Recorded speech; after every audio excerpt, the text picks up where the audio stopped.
Age మారగానే నా పని అయిపోయింది, నా పని అయిపోయింది, నా పని అయిపోయింది, ఇంకేం చేసేది లేదు, వీళ్ళే డైలాగులు వేస్తుంటారు. 80 ఏళ్ళు వచ్చినాయి మోషేకి, నా పని అయిపోయింది అనుకున్నాడు. ఏందా అయిపోయింది, రావయ్య నువ్వు సేవ చేయాలని చెప్పి పిలిచి ఐగుప్తుకు పంపించి 80 ఏళ్ల వయసులో మొదలుపెట్టి ఆ ప్రజలందరినీ బంధ విముక్తులు చేసి 40 ఏళ్ళు వాళ్ళని నడిపించి 120 ఏళ్ళు లైఫ్ ఇచ్చి తర్వాత తీసుకున్నాడు మోషేని.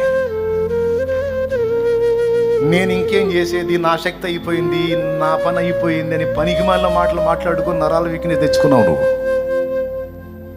నిద్రమోహమా?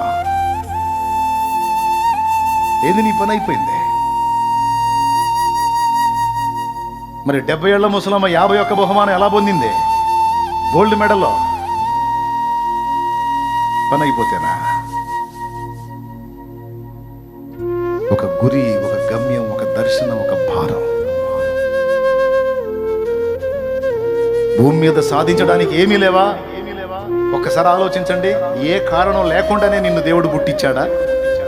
ప్రతి మనుషుడు వేసుకోవాల్సిన ప్రశ్న అది.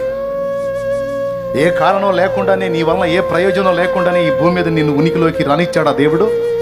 నీకంటూ ఈ భూమి మీద ఉనికి ఇచ్చాడంటే, నీకంటూ జన్మనిచ్చాడంటే నువ్వు సాధించాల్సినవేవో ఉన్నాయి దేవుని ఆలోచనల్లో.